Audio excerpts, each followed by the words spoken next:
Olá! Viemos trazer um novo olhar sobre a saúde, para que você possa compreendê-la e entendê-la em todos os âmbitos da nossa vida. Considerar a saúde na nossa condição de trabalhadores e integrá-la ao mundo ao qual pertencemos se torna cada dia mais importante. E é por isso que o Departamento de Saúde do Trabalhador do Sindprev Santa Catarina realiza pelo 2º ano consecutivo o seu programa Saúde é Tudo, com entrevistas, reportagens e com aprofundamento sobre o verdadeiro significado de saúde. Fique com a gente e assista a seguir mais um programa apresentado por Elisa Ferreira e produzido pela cooperativa do Portal Desacato.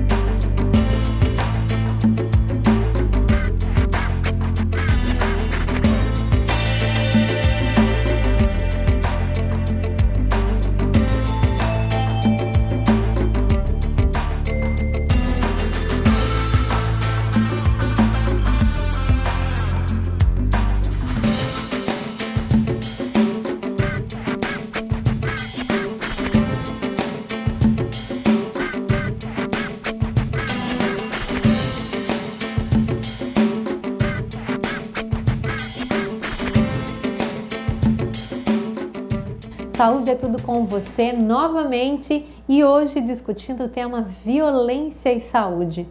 Há pouco, antes da gravação do Saúde é Tudo, em torno de 18 horas, hoje no dia 7 de abril de 2016, acabou de acontecer um tiroteio aqui em frente à casa da outra, cujo 2 pessoas foram baleadas. A violência, sem dúvida nenhuma, se tornou um fato que bate a nossa porta aqui.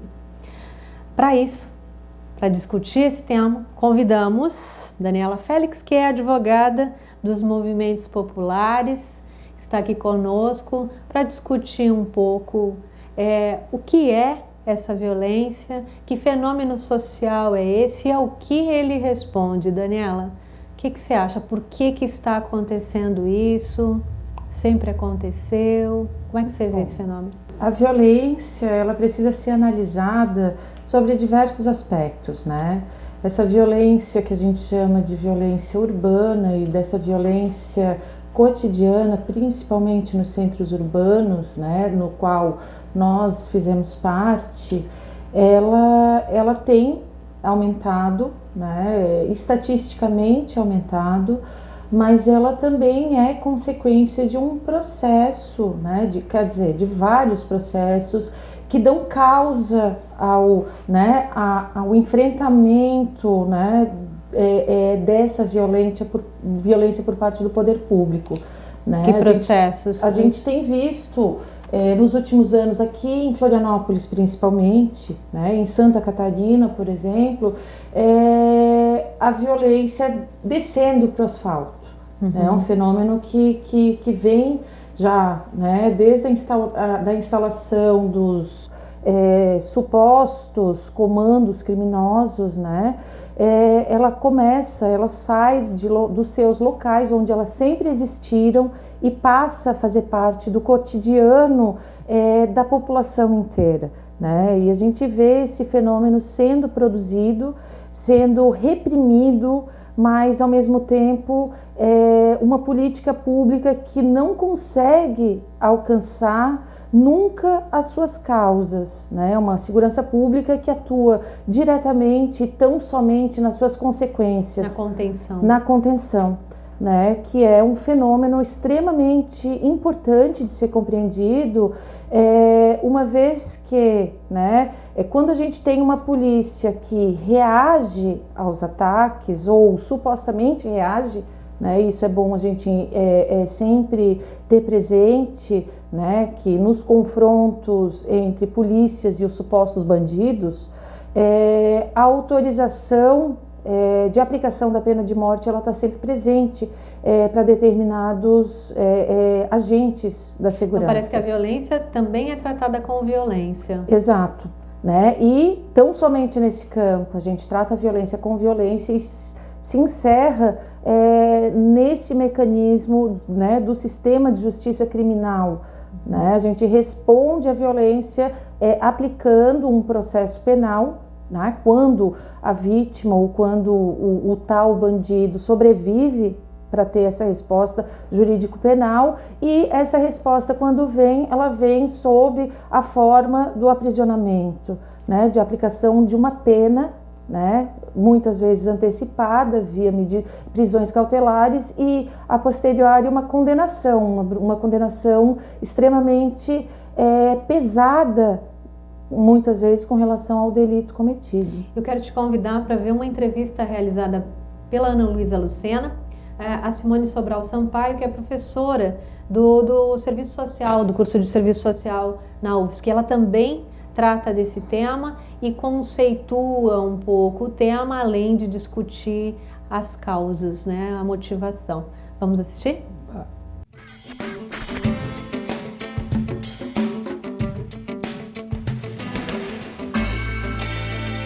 Simone, qual a origem social da violência aqui no Brasil? Você faz a pergunta acertada, né? Na verdade, para tratarmos a violência, a gente tem que pensá-la sempre historicamente. Então, a sua origem ela é sempre dada por relações sociais que se constituem. No caso da realidade brasileira, ela tem traços que é marcado pela violência desde a escravidão, quer dizer, a forma como o colonialismo se institui na nossa realidade, os traços da oligarquia, da estrutura fundiária, o próprio coronelismo, as relações políticas, isso tudo vão dando as marcas de construção de uma profunda desigualdade social que só reitera as condições de violência numa situação que chega a banalizá-la, né? Tomá-la como se fosse da ordem do natural, como se fosse sempre assim, quando na realidade ela tem uma causa, ela tem uma origem e ela é resultante de processos de relações sociais profundamente marcadas pela exploração. Simone, como a sociedade trata a violência? Seria melhor a gente dizer como que é a resposta estatal para a violência constituída. Se nós olharmos como o Estado se constitui frente às situações de violência, ele termina por implicar um reforço a ela, se nós imaginamos a construção de um Estado policial, de um Estado extremamente repressor, um Estado que se nega no cumprimento das políticas públicas, na sua efetividade, de modo a perpetuá-las, de modo inclusive a naturalizar algumas das suas formas.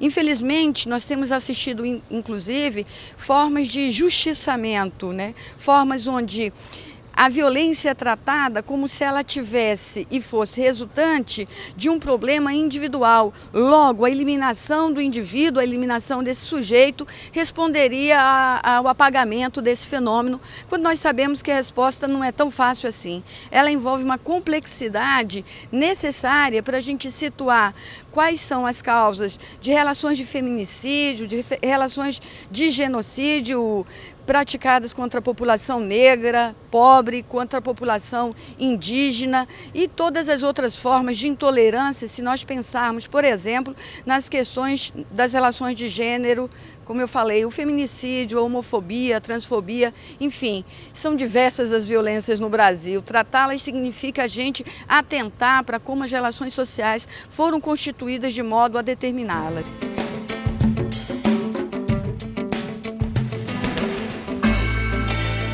Obrigada, Ana Luísa. Obrigada também a Simone Sobral Sampaio pela contribuição, que nos será aqui muito útil na sequência da nossa discussão, não é, Daniela?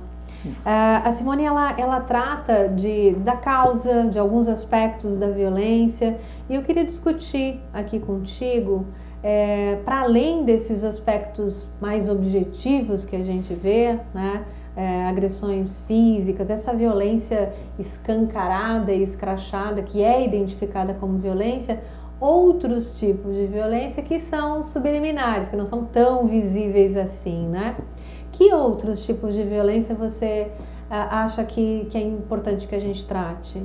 Bom, nós mulheres, a gente tem, né, nesse contexto, uma discussão extremamente importante e pertinente sobre a violência de gênero, né? Não só a violência de gênero, mas as violências domésticas, que nem sempre são violências de natureza física, de ordem mecânica, mas muitas vezes de caráter moral. Né? A gente sofre cotidianamente, nós mulheres sofremos cotidianamente violências, né, simbólicas e morais nas nossas relações de trabalho, né?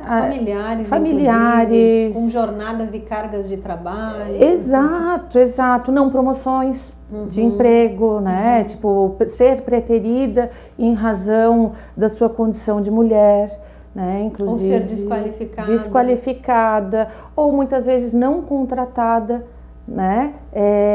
Por estar na idade fértil e causar um risco, né, de ter o afastamento em razão do período. Isso tem acontecido muito no setor bancário, à medida que eles têm selecionado mais homens do que mulheres, considerando essa questão da gestação, né? Historicamente, né, e se a gente for discutir a violência de gênero, a gente tem aí um instrumental para discutir a natureza com que se constitui, né, o papel secundário que a mulher trilhou ao longo da história, né, e que hoje a gente consegue trabalhar de volta, né? Parece que os feminismos ficaram um pouco lá na década de 1930, 40, e hoje, né, o ano passado, muito simbólico, com a explicitação das violências corriqueiras, cotidianas, que vai desde um assobio, né, desde a roupa, desde, né, da aparência e, né, sistematicamente nos é cobrada quando a gente parte para ocupar o espaço público, né? Porque a Simone de Beauvoir coloca isso com muita propriedade, que historicamente a gente é constituída para ser o segundo sexo na esfera privada, né? E quando a gente passa a ocupar as relações públicas, a gente passa a sofrer fortes violações. Inclusive, por ocasião do dia 8 de março, uma colega também, advogada popular do Rio Grande do Norte, fez uma fala que, né, obviamente me identifiquei, que a partir de uma homenagem prestada pela OAB do Rio Grande do Norte sobre as advogadas, com toda a delicadeza, com toda a formosura, né? E o que ela coloca é que nós, como advogados populares, que estamos, né, na situação de embate por questões de terra, por questões das populações em situação de rua, questão penitenciária, o que menos nos cabe é a delicadeza, né? E a gente fundou, inclusive, uma comunidade no Facebook de advogadas indelicadas, porque nosso papel dentro da advocacia, tal qual, né, o papel dos homens, não é a feminilidade, né? Nós não estamos, muito embora somos cobradas, a gente não tem mínima possibilidade de ter uma postura delicada quando a gente está discutindo né, uma ocupação como urbana, uma polícia né? militar, como se, né, eu tivesse que estar lá acompanhando uma manifestação do passe livre, totalmente, né, com roupa de salto alto, bonito. E é impossível a gente dizer, né, que é um papel exigência, e é uma violência, né? Porque à medida que te é exigido que você se porte de um determinado modo, né, na sociedade, porque você é mulher, tem uma expectativa social, né, diante do que é feminino, e aí uma grande distorção do que é feminilidade, exato, né? Isso se transforma numa violência. E eu, como advogada criminal também, eu sofro reiteradas violências simbólicas nesse campo, entendeu? O que você mais vê em termos de violência no teu cotidiano de trabalho? No meu cotidiano, o tratamento dispensado às mulheres advogadas no sistema de justiça criminal, né? Por delegados, por policiais, por agentes prisionais e muitas vezes até pelo próprio cliente que está esperando que o advogado, né, homem, vá defendê-lo, né, que coloca em xeque inclusive a tua competência profissional. Né? Já houve casos em que o cliente preferiu a contratar um advogado homem por, né, tá na natureza, a firmeza, né? Daniela, vamos para o intervalo de uns minutinhos e voltamos para discutir, para seguir a discussão sobre violência. O Saúde é Tudo volta já já com Daniela Félix aqui.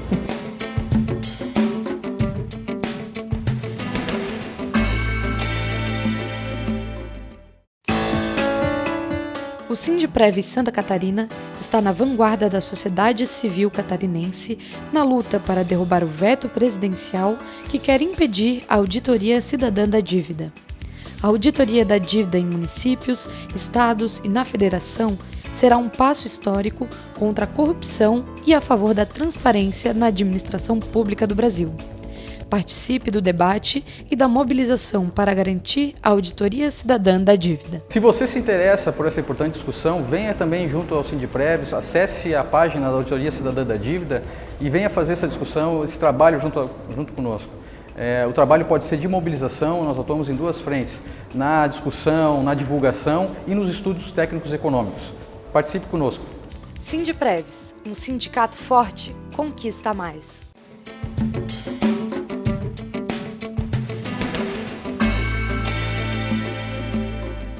De volta com Saúde é Tudo, um programa realizado pelo Sindprev Santa Catarina e produzido pela cooperativa Desacato.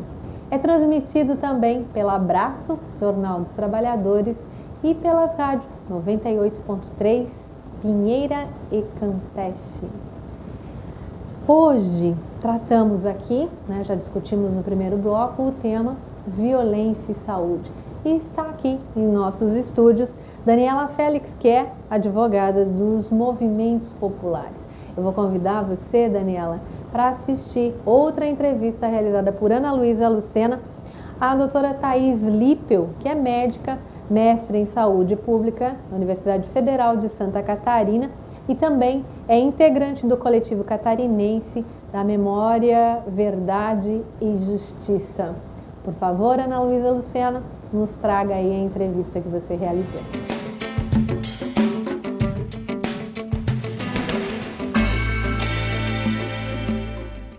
Thaís, a sociedade carrega sequelas de violência do tempo da ditadura militar? Sim, sem dúvida. Até hoje, muitas pessoas ainda manifestam esse sofrimento como resultado das torturas, das mortes, dos assassinatos, dos desaparecimentos que houveram nesse tempo. Nós do coletivo catarinense de Memória, Verdade e Justiça fazemos várias ações para recuperar essa memória e para dar apoio para as pessoas que têm essas sequelas, mas para além disso, eu acho que a gente tem que entender o que é esse processo da violência e como ela se mantém, se manifesta na sociedade que a gente vive hoje. Como as pessoas adoecem e morrem como resultado dessa violência. Essa violência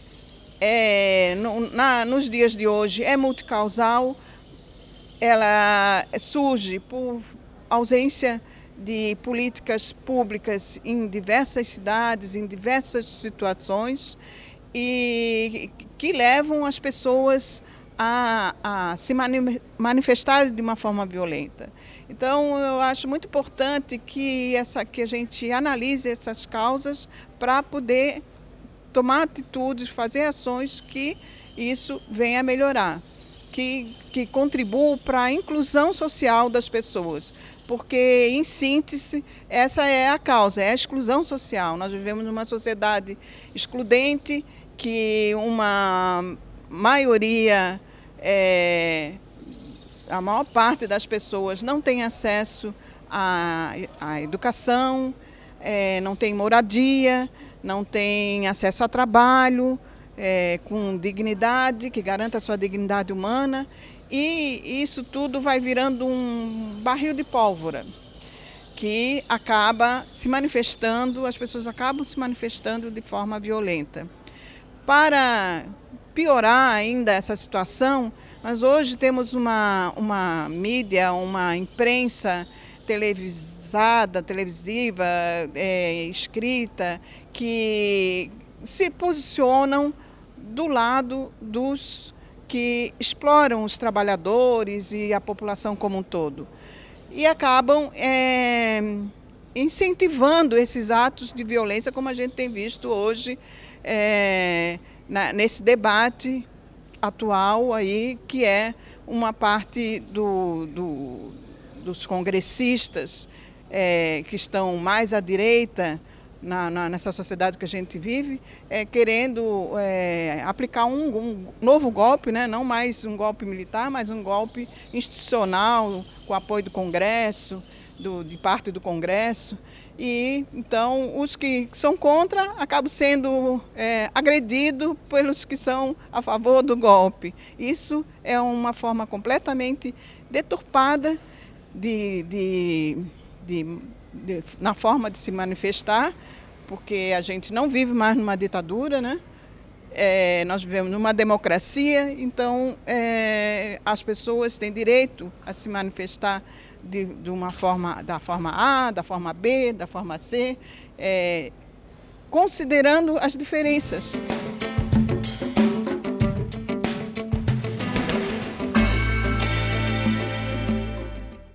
Daniela, você concorda com a Thaís que, primeiro, a violência é um fenômeno multicausal e que a exclusão social é um dos motivos de causa da violência?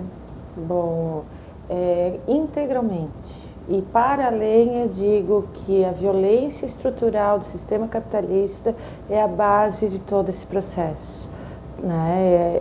Como criminóloga crítica, a gente sabe que existe o fenômeno da microcriminalidade, que é o que a gente verifica na empiria. Já é um sistema que exclui, né? Sim, né? E quando gera essa exclusão social, né, ele ainda se apropria e se reinventa enquanto um mecanismo comercial. Perfeito. Essa questão da mídia, Daniela, porque ela fala da mídia, a gente falava antes no intervalo, que muitos programas assim escorre violência, né, pela tela. Há uma reprodução desse fenômeno, né, para a população? Ele é um braço funcional para um contexto de produção do medo e da violência, né? Os programas que eu prefiro não nominar, obviamente, mas esses policialescos com, né, filmagem em tempo real, de transmissão ao vivo, de perseguições, eles são fundamental na estruturação desse grande comércio hoje da indústria da segurança pública. Né? A gente tem uma indústria de controle do crime, como eu já tinha falado anteriormente, e os meios de comunicação, eles têm uma lógica funcional de construção do imaginário coletivo, a construção do senso comum. E parece que não tem um contraponto, né? A população acaba não fazendo uma reflexão crítica sobre o que ela está vendo. Estamos aqui fazendo, nesse momento, sim, refletindo sobre isso. Sim. Né? Mas a população em geral... Exato, é uma luta contra um poder hegemônico midiático no qual a gente, né, mesmo com todo o processo de tentativa, um mecanismo que a gente ainda não conseguiu chegar, que é o espaço da democratização da mídia. Né? Então, assim, uma vez que a gente consegue romper esse ciclo, que é um ciclo econômico, e cito sempre os exemplos o exemplo estadunidense, tá? Hoje, a indústria, tá, econômica do crime, da criminalidade e da vigilância, ela é a terceira maior economia. Tá? Então ela fomenta não só a geração de trabalho, mas uma geração de renda gigantesca e economicamente. Um modelo que paulatinamente nós, né, desde a década de 90, a gente vem importando para o Brasil, né, via Colômbia, mas a gente tem mais fortemente, com a entrada inclusive do ministro Tarso Genro, a construção de um aparelhamento da segurança pública no combate à violência. Uma retroalimentação. Uma retroalimentação. Da violência violência, toda uma produção de defesa da violência. E daí a gente tem hoje discutindo academicamente a privatização do sistema penitenciário. Né? E daí a gente vê casos, por exemplo, como de Pedrinhas, em que a violência é intramuros. Né? O esquartejamento das pessoas em razão da não pactuação com o mecanismo de violência que se exerce dentro do sistema carcerário. Né? Da mesma forma, a todos aqueles movimentos que a gente sofre desde 2013 aqui em Santa Catarina. Né? Então, eu quero te convidar para a gente construir uma reflexão, assim. Cotidianamente a gente vê fatos acontecendo e reações a esses fatos. E normalmente as reações, né, que são construídas costumam ser violentas ou agressivas. Né? Tá na fila, alguém furou a fila, não sei, né? Tem muito disso acontecendo. Além disso, eu queria pensar contigo, né, a partir da tua vivência também, o que é possível cada cidadão fazer, o que é possível fazer no sentido de mudar esse cenário, né? Transformar esse cenário. Você tem pistas aí para a gente discutir? Olha, muitas reflexões no campo acadêmico, né? Uma coisa que quando eu trabalho com essas disciplinas do campo da criminologia em sala de aula, a primeira pergunta que o aluno me faz professora, qual é a saída?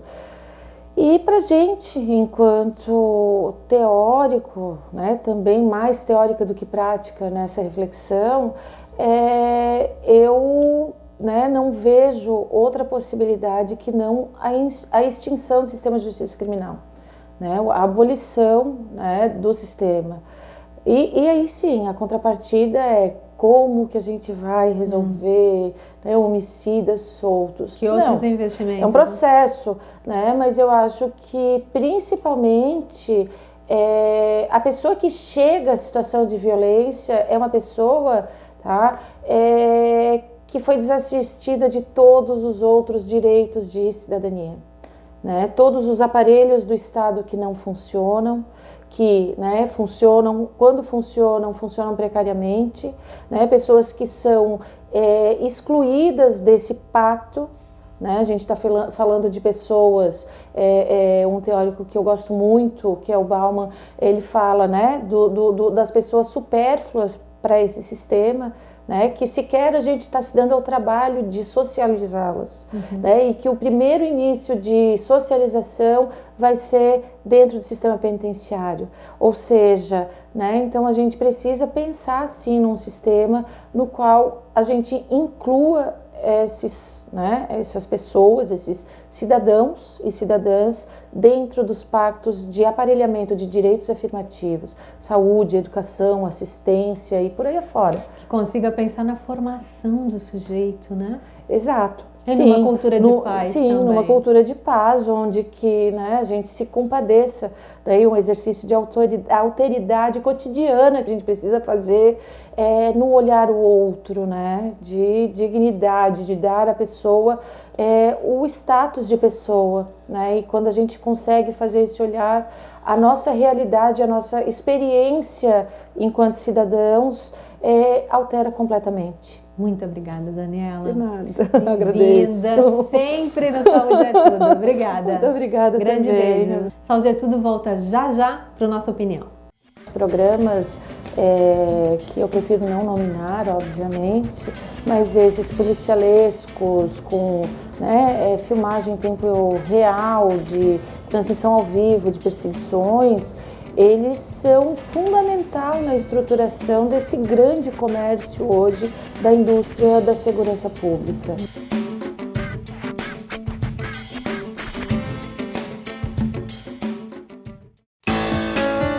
O Sindprev Santa Catarina é contra a nova reforma da Previdência que o governo está articulando junto ao Congresso Nacional. Trata-se de um novo ataque aos direitos dos trabalhadores, aumentando a idade para a aposentadoria e agredindo as conquistas históricas da classe. Nós, trabalhadores, devemos nos unir contra essa nova ameaça aos nossos direitos. A gente luta, a gente conquista. O governo federal já vem se manifestando sobre uma nova reforma da Previdência a ser enviada para o Congresso esse ano. Dentre as medidas que o governo quer adotar estão o aumento da idade para aposentadoria e a igualdade entre homens e mulheres do tempo para aposentadoria por tempo de contribuição. O Sindipréves e as demais entidades do Serviço Público Federal que representam os trabalhadores são contra o ataque à Previdência Pública e constroem a luta contra a reforma da Previdência que o governo federal quer indicar esse ano para o Congresso Nacional. Sindipréves, um sindicato forte, conquista mais.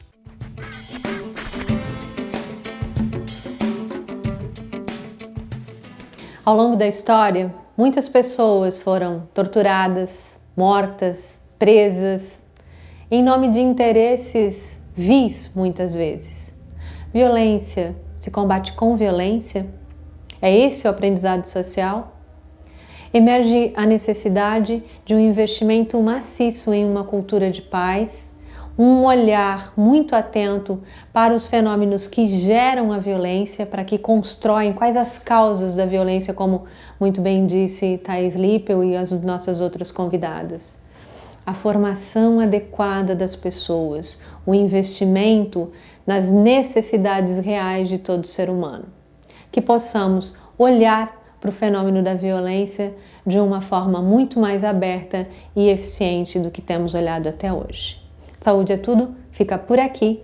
Estamos com você na próxima terça-feira, 10 horas, lançamento desse programa e de outros tantos, sempre no site do Desacato e do Sindipréves Santa Catarina. Até lá!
Obrigado por acompanhar a nossa produção.